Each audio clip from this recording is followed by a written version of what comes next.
52 weeks ago, Tim and I pressed record. Welcome to the Fervent Four. Did you know that only 4% of businesses ever cross the annual $1 million revenue mark? Hello, I'm Zack Miller, author of Anomaly. With me today, like always, I have my co-host Tim Ryan, lead man at StartWheel.org. Thank you so much for joining us. The Fervent Four is a weekly show each and every Thursday at 11 a.m. dedicated to sharing insights to growing a world-class business, no matter the climate. So what's the latest? Plus, what can you do to create a winning strategy with a post-COVID world approaching? Well, the first thing I can think of is that our first one of these, I didn't have a script to read. That's right. I don't know when I created the script, but probably within the first 5 or 10 episodes, I would think, because then we were using an old platform, because then StreamYard got super popular, or at least something that I had seen, and it was an easier use case for us because you didn't have to download anything. It just was that. So it's been a wild 52 weeks. It has, and that's why we kept this just the two of us. We started 52 episodes ago with just us. We just play the music in the background, just the two of us. You and I. The Rock is still there. The Rock is still there. You're still rocking your wonderful locks of love. We're still rocking the beards. I didn't shave. I mean, I trimmed, right? But I have had a beard for the longest time ever.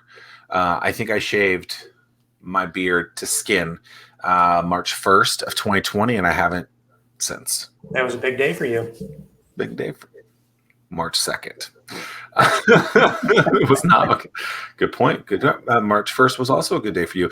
But that's, it's interesting that we started on this on that date, March 1st, 2020. We both ran the Newport News Marathon, One City Marathon. One City. Mm-hmm. Why is it called One City? Do you know? Because it starts at the top of Newport News and it goes 26 miles down to the very bottom. So you can run the marathon from start to finish in one city. Is that called point to point? Is that what they call that? Yeah. Mm-hmm. Got it. Okay, so we both ran that. COVID was like lurking. But it wasn't lurking, if you know what I mean. But I remember when I finished, there was a couple of people that were talking that they were supposed to run the Tokyo Marathon. They had closed that. I remember they canceled that. So since they were trained, they wanted to find a marathon that they could run. So they ran the One City. Interesting. Now, if I recall, international, because that was international, Tokyo had closed. China had been going through, I believe, COVID for months beforehand, but it still was lurking, lingering, but it wasn't here yet into the craziness. Right. Because I remember like safety was not like a thing of concern from COVID perspective while running the race, right? Obviously, things changed a couple days later when I think that the first kind of like really scary moment, if you will, where people were like, ugh, was when the NBA shut down, right? I mean, do you think that's the moment where because they closed, that's when people were like, maybe we should take this serious? Well, it definitely caught a lot of attention. I think that was also the night. That was the night of the State of the Startup. State of Digital Marketing Address, the last startup night. You were there, mm-hmm. Right? I don't remember what day, middle of March. And it was weird because I remember people were talking about it. Like, are you going to have a State of Digital Marketing Address, which is an event that Eric Olson, Kevin Daisy, and the team at Array Digital put on. And I remember there was like rumblings. Are you going to do this? Right. And what's interesting is they were like, yes, we're going to do it. It'll be fine. They had sold 200 tickets, if I remember. Well, because the last event was snowed out, right? So that was one of the other reasons why, because they had already lost thousands of dollars. They were like, we're not losing thousands of dollars again. Right. But if I remember correctly, I think they sold 200 tickets, and definitely not all people can, because people were definitely afraid at that point, because I think they had just announced that day or the night before the first case in Virginia Beach as well. But even then, it's crazy to think that like people were freaking out over one case when now, I mean, I just looked, 50, 60, 70,000 basically a day of new cases a year later. It's just wild how like so quickly that ramped. And then they were still just like, what's happening? Yeah, it's wild. I mean, it seems like a lifetime ago. I can't wait to watch like the documentaries about this kind of stuff. It'll be interesting. And, and we live in a very video heavy world. So there should be a ton of video available where Right. there are some documentaries out there that, they have to recreate what happened. Yeah. And well, that's why we started this show. I mean, we couldn't get out and get in front of people. So 52 episodes ago, we started. And this is the platform we've used, and it's done well. Other than interviewing all these great guests over the last year and learning about what they're doing during this, and it seems like actually a lot of them have been pretty proactive during a pandemic. One thing that I think has been really interesting is just looking through the thumbnails of the last year, like seeing how long my hair was at one point, like how ridiculous the beard was. Like, I look at that and I'm like, time-lapse video, if you will. The what? It's like a little time-lapse video of us week by week for 52 weeks. Yeah. What I should do. So I guess this will be episode 53. This will be 52. Yeah. This is 52. This is 52. So from 53, when we record next week, when we do 53, I need to do something so that every week. Maybe we should come clean shaven. No. No. No. Okay, so March hit, it went wild. The world didn't know what to do. A lot of things shut down. A lot of things were kind of open, but not really. I mean, just looking back at it 52 weeks ago, what are your overall thoughts? I mean, and you and I shared a lot of similar thoughts, but overall, it was the people that were willing to put themselves on the line, the people that were willing to try something new and not be afraid of failure. They did well. They fared really well. The other thing that stands out to me is just, it's like there was a tale of two different stories. I think that you and I, it was safe to say that most of the people that we talked to, their business was doing better than ever before. But then you turn on the news and you watch what's going on there, and it's just nothing but doom and gloom day after day after day. Yeah, as a former media guy, as a trained professional in the journalism world, I feel like that's something that unfortunately they go after what they consider to be more newsworthy, more, they do polls and surveys that say people want to watch more negative things, right? People want to see more about the violence in their area, the more negative things. It's more reactionary. It's more, quote unquote clickbaity.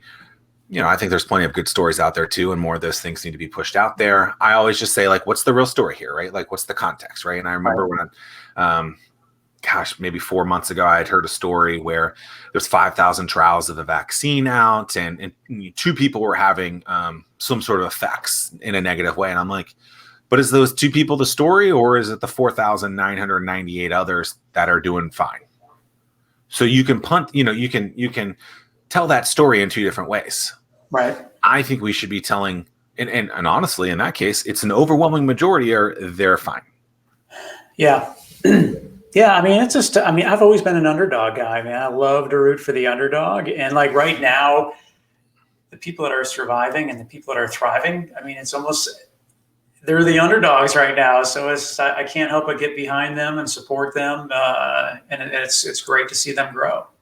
Something that, and feel free to ask me questions and things like this. Yeah. Give your overall things. But something that's interesting to me during all this is how the big companies seem to have been given a lot more opportunities than the little guys.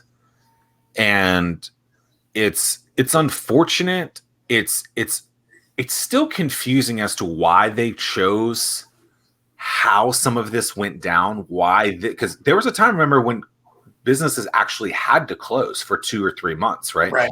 Haircuts, if you want to get a haircut, that had to close. Gyms had to close for a long time, and several other things. I guess breweries probably had to. And it's really interesting how they chose what could stay open and what was deemed essential, if you will. Right. Is there anything from that perspective, as someone who might be opening, starting, continuing, expanding, growing a business, that you think that they can look at and say, like, am I opening a business that could be jeopardized by someone else? Like, it's weird, right? Because like before, it's like, if I'm going to fail, let me fail. Mm-hmm. But in a lot of these cases, it's like you wouldn't even let me fail. You kind of force me into this situation. I mean, I think we've learned that most people don't have 6 months of runway, and those who do were fine in this situation. But from a capital perspective, those who didn't, and that's kind of where that spot is where I'm talking about, like, Right. what can they do when, someone just says, yo, you're closed, deal with it. Dude, it's rough. I mean, and my heart goes out for those folks, but at the same time, it's like you also have to get out there and try to do something. Start digging yourself out of the hole as opposed to just waiting. I mean, we know government only moves so fast, and they do what they can do. But I think the most frustrating thing with me is just, and you see it too, is how much money is available, but yet how few businesses qualify to tap into that money. I talked to a business this morning who there's a new one that comes out or has come out at this point, shuttered venues. And they're like, yeah, we don't qualify because of this. Mm-hmm. Right. And so this thing has come out now, and they opened at the wrong time, basically. And Right. So because of that, whatever, are they an outlier or they're not? I don't know. Right. But it's just, again, it's the decision making that is unclear. If I was in some of their roles, I would just say, look, here's a ton of money. You're giving it out anyway. We're not going to make any kind of crazy. We're just, because I think you and I talked about this with Chris Shelton, and it was like it was basically like, just give every business $25,000, right? And if they meet these other categories, then give them a little bit more money. Right. But like, stop making them go through all of this protocol and procedure that just is like, oh my goodness. Because a lot of the businesses that I've heard over the last year that we've talked to on the show, et cetera, have been like, yo, I'm not reapplying to this. And here's why. Because I don't know if I'm getting my money back, right? I don't really want a grant. The only reason I applied for this is because I thought I was getting it for free. Now you're telling me I might not, and for a long period of time, they weren't hearing back from their, banking facility. Right. It's just interesting. I mean, not to just like come up with excuses and stuff like that, but like, there's a lot of unknowns, and it's been weird. It has. What's your take? Where do you think things start to open back up? Where do you see businesses going in the next 12 months? I think there's still going to be a very slow ramp up pace. I think some industries will be fine. I think you're at bell curve, right? So the bell curve of this was accelerate to, you're going to see things accelerating to things that were 5 and 7 years early. But I think you're going to see a lot of people, vaccines or not, right? From a bell curve perspective, you're going to see the early adopters that are like, screw it, let's go. I'll do whatever. But I think you're going to see a lot of in those in-betweeners where they're kind of like leaning there or not, right? So baseball season has started. Some stadiums are open more than others. I think even though things are open, I question whether or not those stadiums, even in the NFL in a couple of months, where capacity will look at those things. I think you could. My prediction as of right now is open up those things, and you're still not even going to see full capacity, because I think you're going to see a lot of people still a little hesitant on stuff.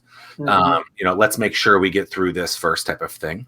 And so, because I'm hearing stuff like, Texas is open, no mask, whatever, yet everyone apparently is still wearing a mask, right? Because I think people are taking this seriously. So from mass, things, I think just because things are open doesn't mean that they're going to see, personally, I don't think you're going to see record-breaking numbers in 2021 from the masses perspective. So you don't think that there's going to be a YOLO type moment this summer when...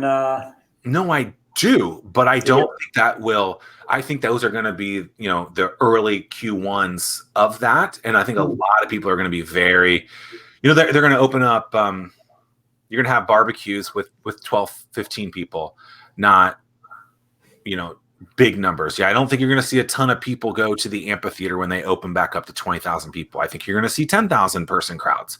I think that's what's going to happen. And that's outdoors. Indoors, I think you're going to see it even worse, right? I think it's going to take a steady thing, because here's why. the frequency of, hey, you really got to worry about this thing was hammered down so deep that I think it's going to take a lot of people a lot of time to feel comfortable in the masses. Yeah, that's concerning to me, just because we've been so programmed to have fear. I mean, everyone's walking around afraid. But on the flip side, if you look at things from an optimistic standpoint, I mean, we're close to 4 million shots a day, something like that. Where once you hit 400 million shots have been administered. Yeah, I mean, if you're doing 4 million shots a day, you're doing over 1% of the population. And if you look at, I don't know what the population is of those that are 16 and older, but from a vaccination standpoint, we're getting close. We're getting close to the end. But I think that's the question, right? It's like, okay, so you have a vaccination. Everyone has the vaccine. Doesn't that mean you open up? To me, I don't know. I don't understand a life outside of that, right? It doesn't make sense. Like, we're getting this so that things can open back up. Why wouldn't you do that?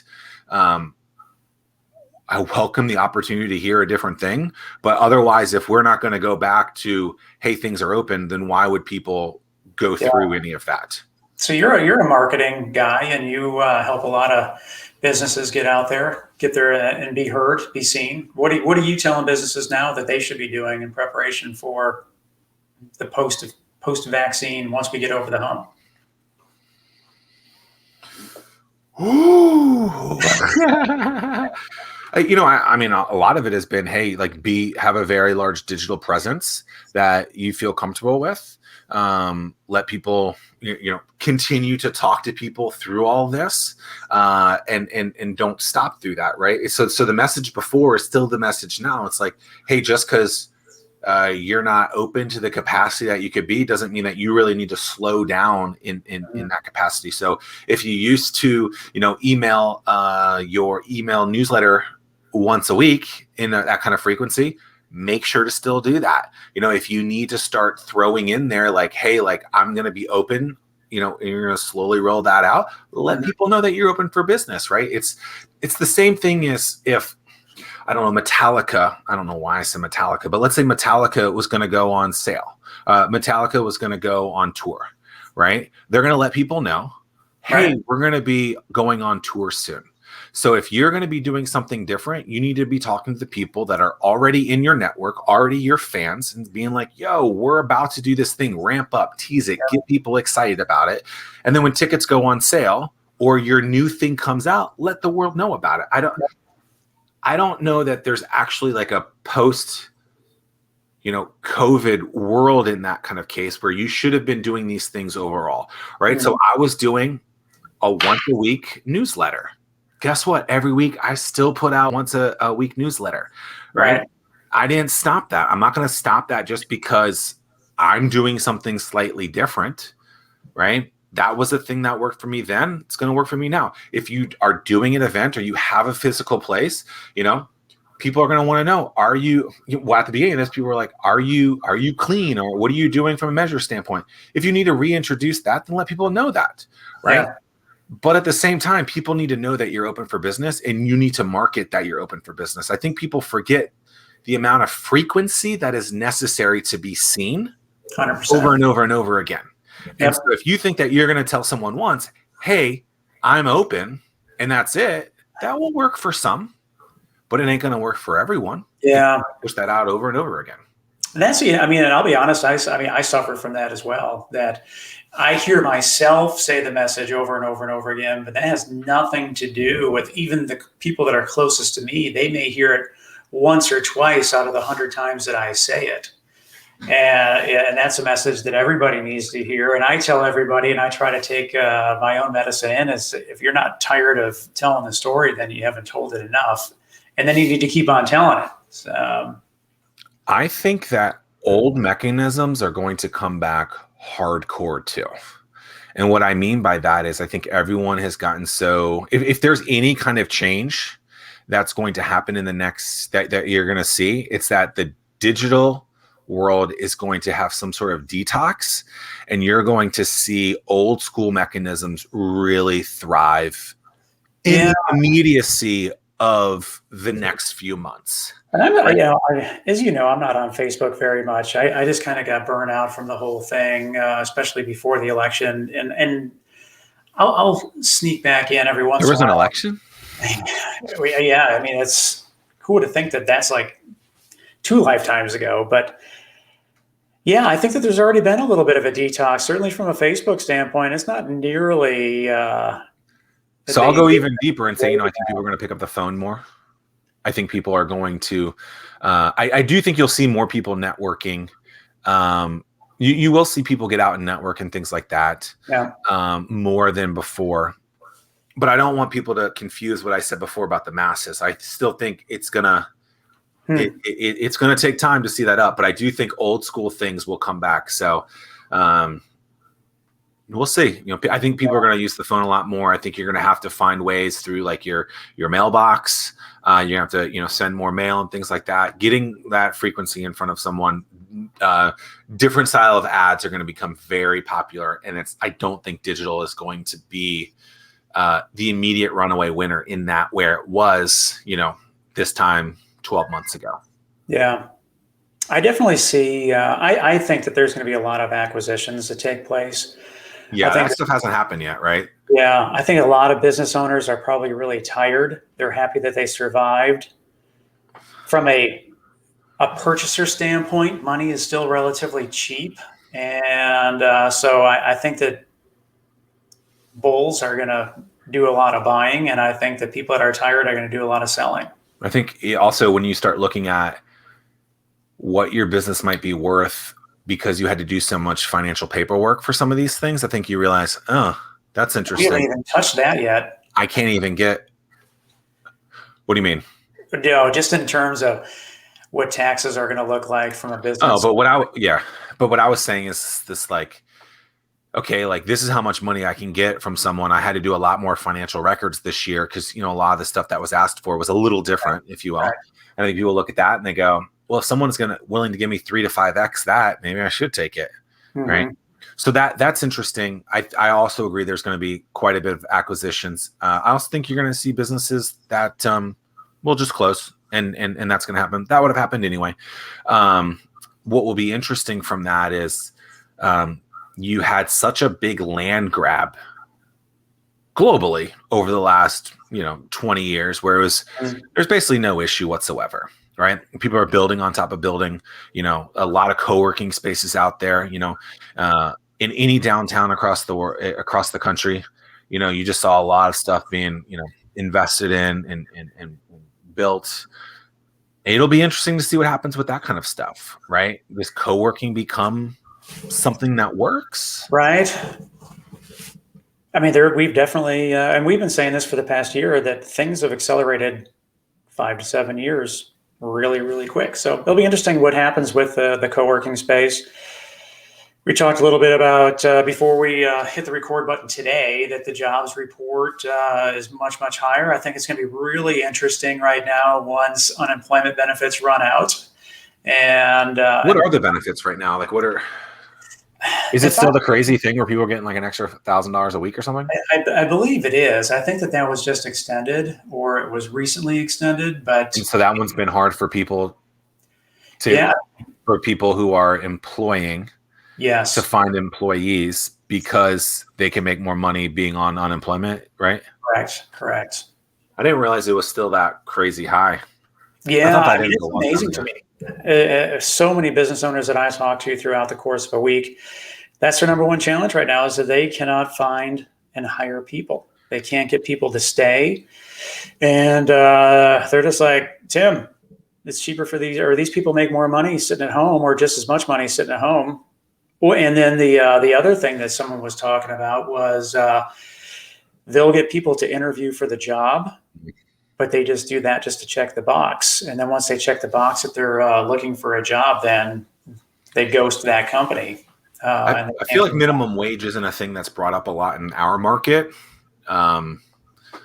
Maybe I'm just not in those circles, but I feel like it's not. Are you hearing anything about that? And because I guess they talk about $15 an hour, like. That, to me, that will do something as well to hit businesses if that ever goes through. Because that's almost a double minimum. Because what's the minimum right now? I think the minimum is 725, something like that. So over double and a little. Yeah, that's a big difference. Yeah, I'm just grateful the fact that I do not know what minimum wage is. But I think that Virginia is set to raise it to 9 here relatively soon, with the goal of 15 by 2025, I believe, something like that. But you don't hear a lot of businesses talk about that. I don't. That will, I guess it depends on the business, but I do think that'll be something that trickles down and is a loud thing. That might be the loudest thing post-COVID, because of how dramatic that could be to a business's bottom line. I mean, to double something like that, I mean, it's going to be interesting. Okay, so the minimum hourly wage in Virginia will increase to $9.50 beginning this, in a couple weeks, May 1st, and then $11 on.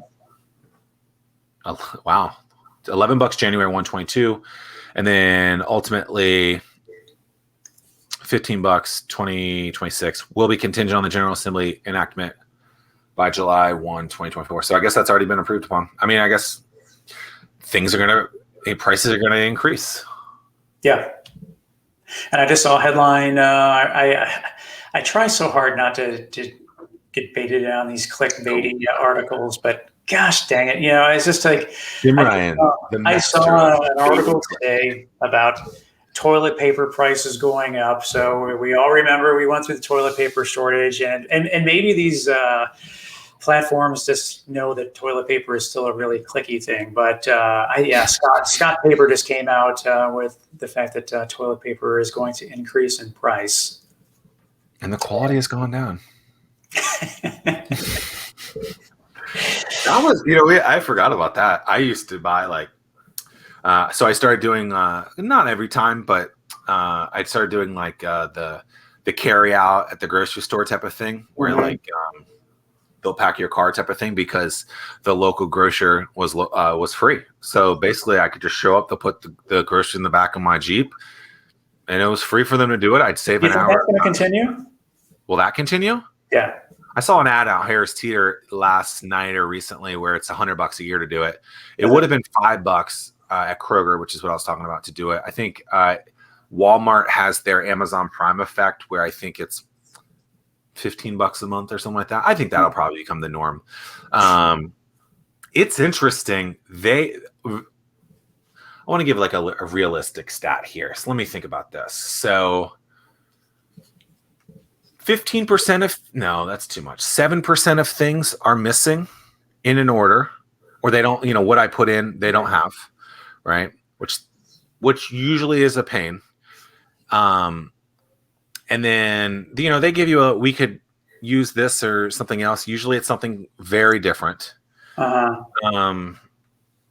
So then I have to go to another store usually at that point. And I don't mind going to a grocery store, but it's just nice to just pull up and be there. I think the convenience aspect has been something in 2020, 2021 that people have underestimated and underrated how great it's been.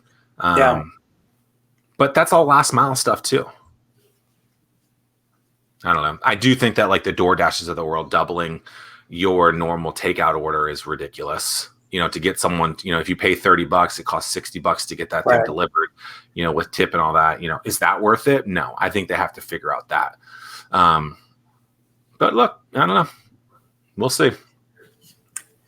Yeah. What, shifting gears a little bit, what is, looking back, what episodes that we've had make, or come back as your favorite, make you laugh, just what you liked? I mean, just make it's fun. The reason I ask is because talking the other night, Kempsville High School, that episode came up. That was a great episode. It is a great episode. There are most people there that day too. That was fun. Each episode, some of them we knew the people really well, some of the people not well at all. Yeah. I'm looking through just the playlist. If you go to YouTube, it's just the StartWheel YouTube page. That's interesting. What episode number was that? I'm looking for that. Oh God, it had to be in the 20s. It was early. I think we even as a business, as business people learn a lot. through this of just like, okay, not to throw someone under the bus, but like a Deshaun Wright, right? Where we had to learn like, hey, you need to be stable. Right. Like, don't be walking around the park with this thing. We got stable internet. Like that kind of thing. Like it's a duh moment, right? But we didn't say it. And then we had to say it. He had great things to say. We had 1 2-time guest in Chris Hill. Man, I think that I'm looking through to see like which ones I thought were great. I thought that the musician guy was really interesting. What was his name? Yeah, a fake name. Oh, Sammy Lee. Yeah. Sammy Lee.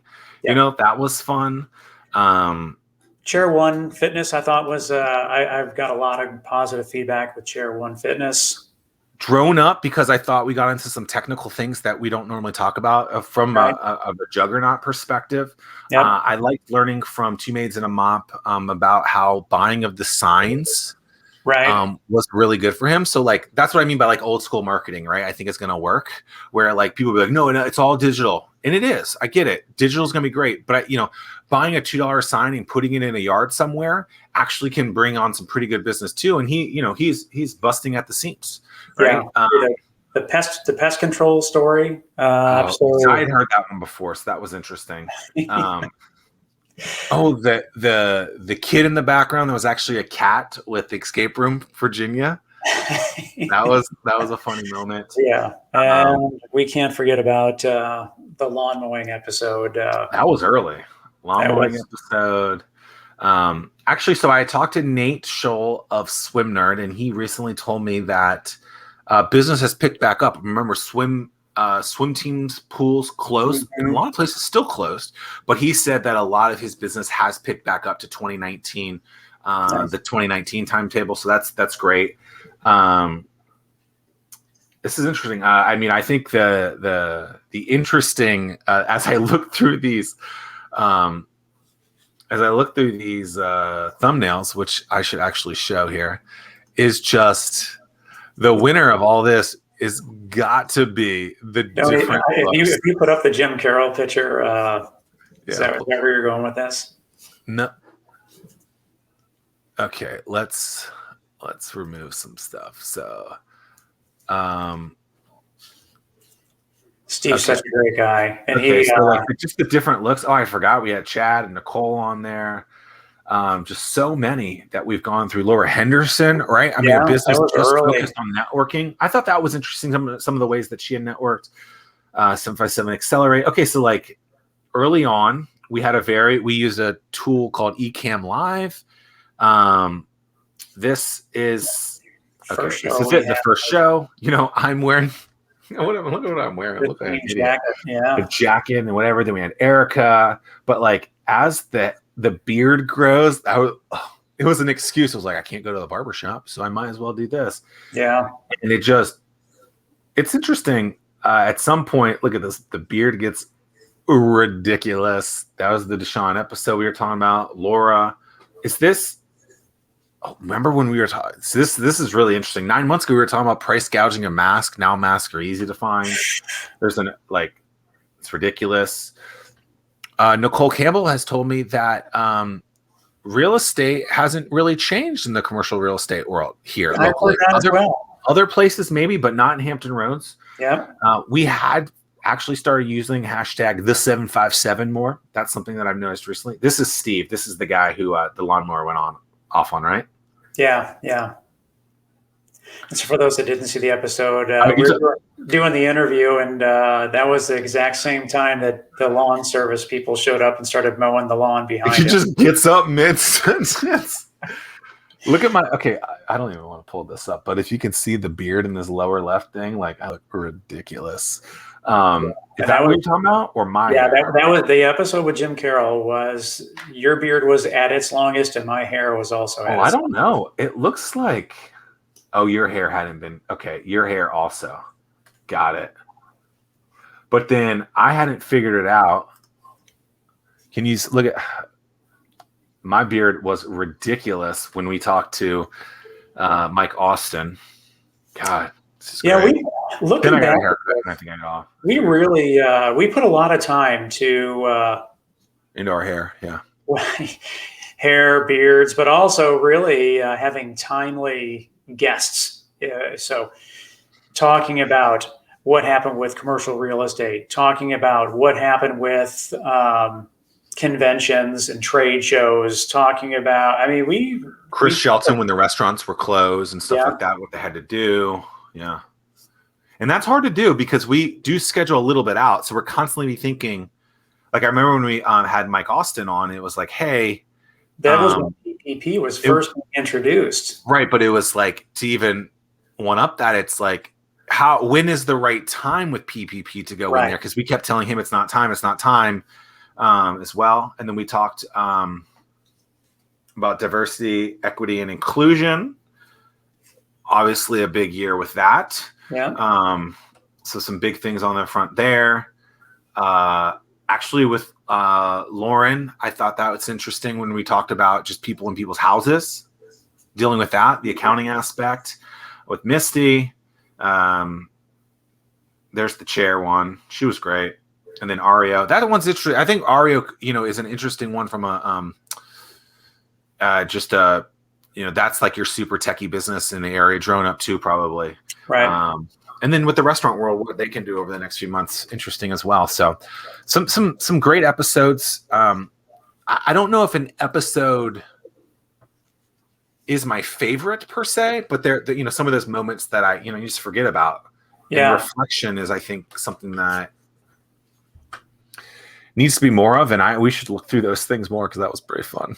Yeah, 52 hours of interviews. That's a lot.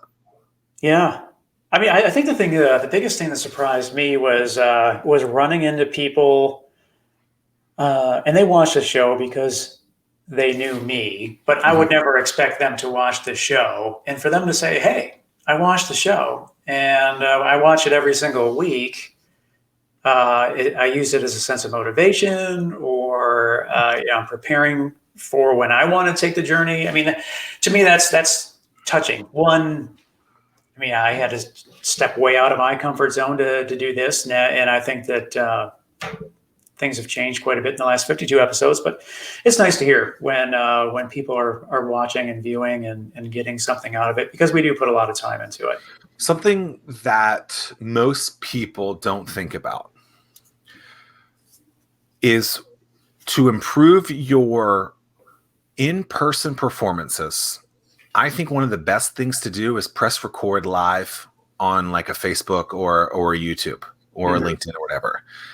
Even if no one's watching, to be able to look at a screen and to talk to it, even though it's your face or just a couple other people on there, that's something that in the past I've used as an advice mechanism to tell people like, yo, you want to get better at your performances, do this thing, go live. It will be interesting to see how in-person performances are now that people have been talking online for 52 weeks.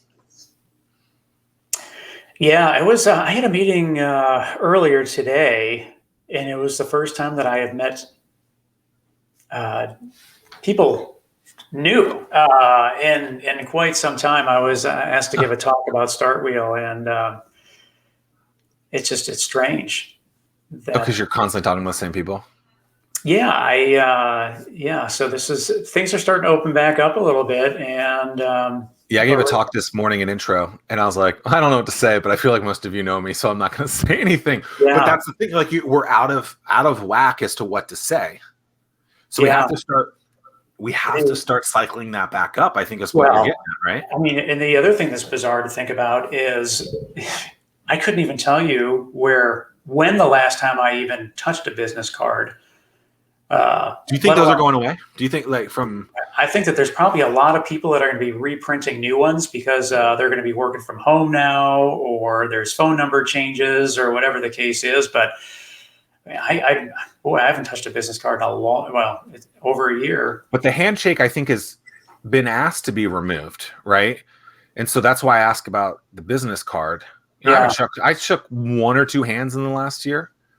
It's right? really weird. I don't think that's coming back either. I mean, it's and I was at the pool this morning, and some guy met his neighbor who for the first time, and the first thing they said was, "Did you get the vaccine yet?" And they go, "Yeah." And then the guy gives them a fist bump, and I was like, "That's funny." I swim outside, and so I feel extremely safe in that kind of mechanism. I basically have oftentimes the pool to myself, but I have the entire lane to myself, so it's very socially distanced. But I witnessed that situation. I was like, oh, that's interesting. I don't know that business cards are coming back, so I do think that there could be a digital renaissance from that standpoint. There's a local company in town, Past Zero, who's trying to fix that. I think that the business card is going to come back with a little bit a little bow. I don't know. It'll be interesting.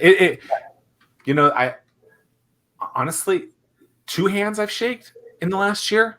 One of them I didn't want to do, but I did it, and then I immediately was like, I gotta go to the bathroom, and I went and found. That was when I was like, I'm still very cautious about all this. All it takes is one person. It's true. So, what's something that you did this year that you didn't anticipate? As in, 20 seconds. Did you know you're supposed to use your hand sanitizer for 20 seconds, just like you wash your hands? Yes. What's something in this last year that you did that you didn't anticipate doing when we maybe at March 1st time frame, even a little bit before COVID? Gosh, I'll be honest. Yeah, I mean, I didn't stop living. I did a lot of what I was always going to do. We may not have gone out to eat a lot of dinners that we otherwise would have, but we recently flew to Key West, so we traveled a little bit.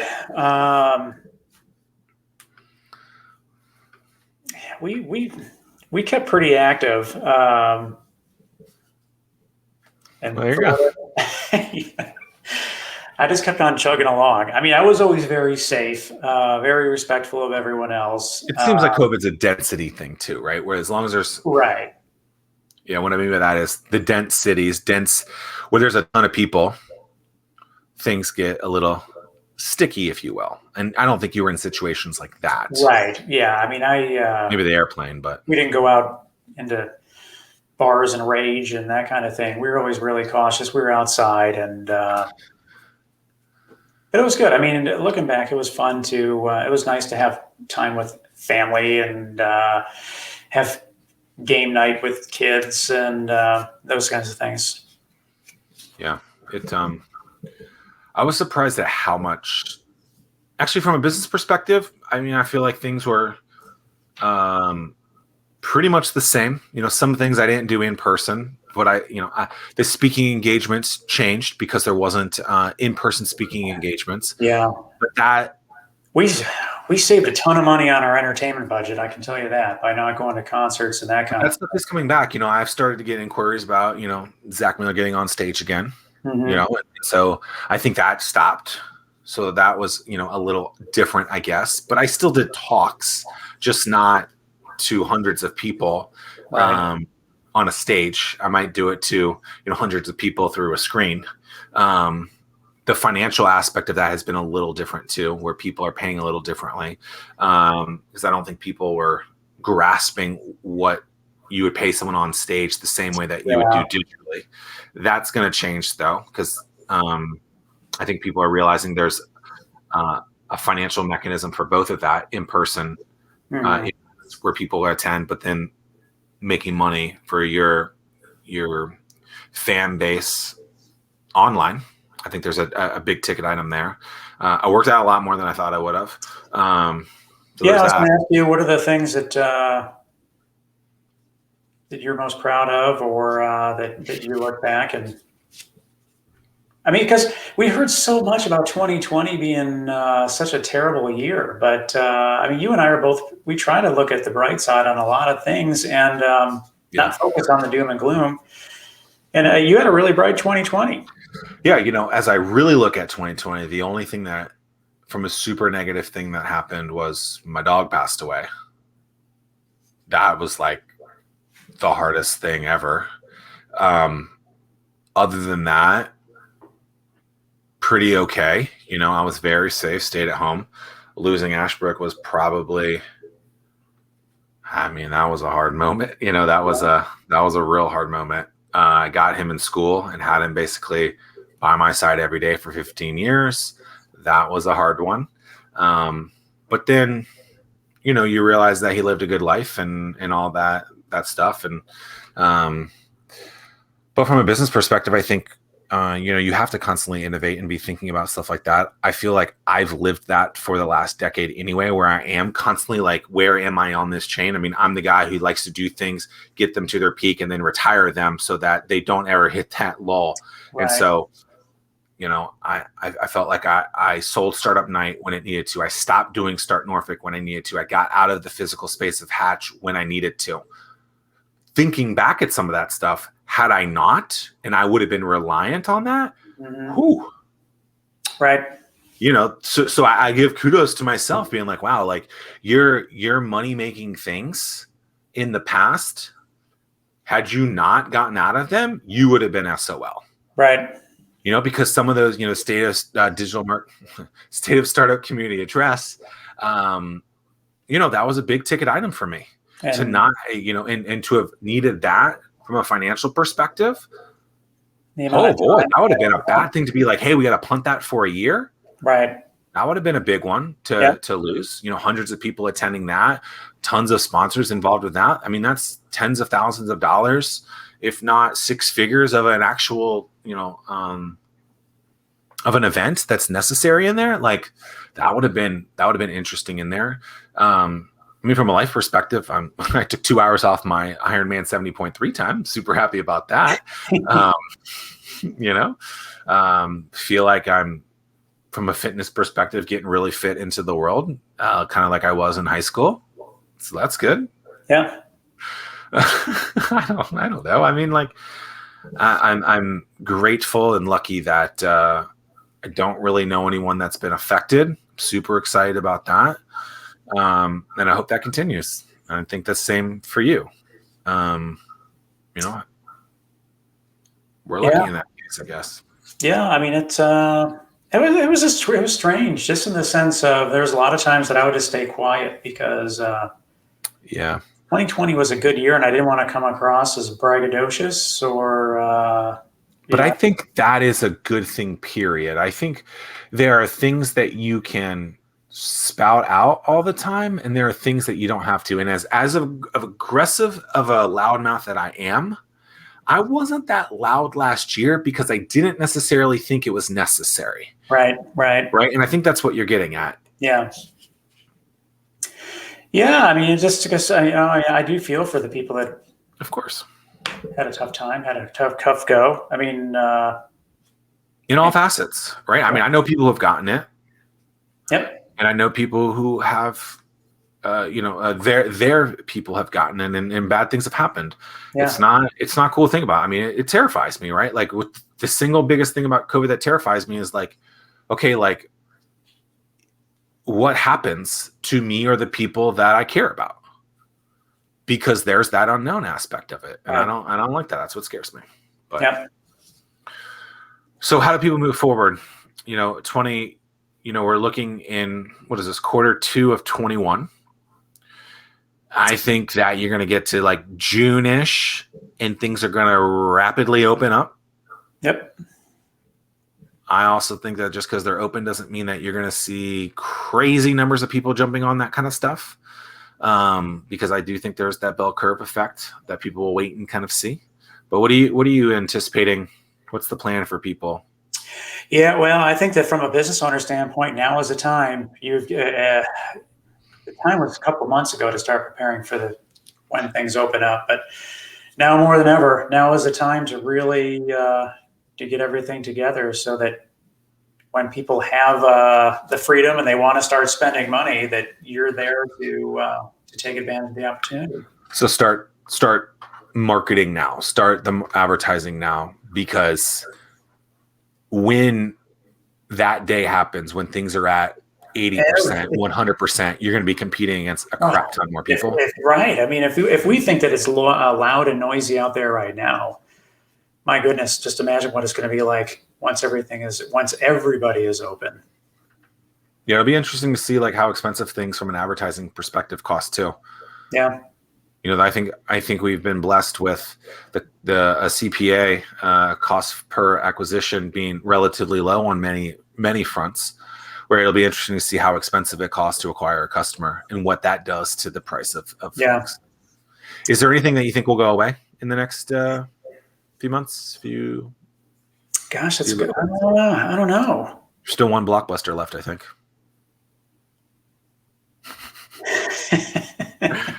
I was trying to come up with the Schitt's Creek thing, but I couldn't come up with anything. That's disgusting. But ew. Honorable mention, number 4 on my list of top shows.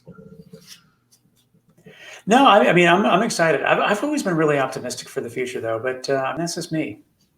I mean, we'll continue to focus on bringing new guests, talking about the things that they did to become successful. I mean, I think that's one of the neat things about this show is everyone's willingness to share about what they did to win, but also share about the things that they did that they lost, so that someone else doesn't have to make the same mistake. I think that's super cool.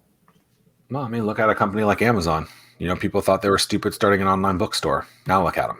Yeah. So the opportunity is there to be taken. It'll be interesting to see what type of business that is. If you're looking to get into some sort of physical office, I think you're going to have a great opportunity to get in there at a very cheap and reduced rate. Sounds like from a co-working perspective too.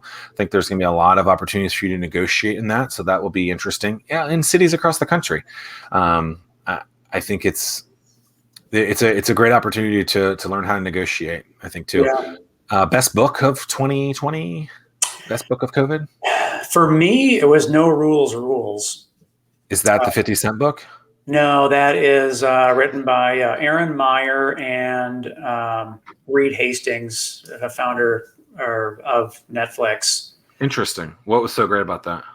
It was just the culture of Netflix is just so different. And so if you're starting a company and you have a company that's in growth mode, Reed just shares his playbook on how he's done that, and just talking about having open, honest, candid conversations and employees. And the first thing is to throw out the rules and hire a top dollar. And if you're going to let someone go, or if someone wants to be average, then you give them a generous severance package really quick, because the amount of time that you're going to spend to try to make someone better likely is not going to come back and they're to benefit you, and they're not going to become better. So get rid of them quick and continue to hire top talent. It was a really good read or listen. I haven't heard of that, but I'm looking through some of the books that I read, and I still come back to the book that I didn't read necessarily last year. Well, I did read it last year, but North by Scott Jurek. I just think it's a great story about grit, resilience. It's the story about him running the Appalachian Trail. I think everyone should read both of those books. So I'll check out that one that you said as well. What was it again? No Rules. No Rules. Any closing thoughts? No, I think one thing that I hope for everybody is that if you haven't started believing in yourself, now is the time to start believing in yourself, because if you don't believe in yourself, no one's going to believe in you. And it's been a dark, lonely 12 months for a lot of folks. And now as the sun is starting to shine, you got to believe in yourself, put yourself out there and get ready to conquer the world, or else you're really going to be left behind. I got nothing else to say to that. I think it's a great way to end it. Believe in yourself, as said by the man, the myth, the legend, Tim Ryan. Till next time, thanks for listening. We'll see you guys soon. Awesome. Peace. So long. Of course, man.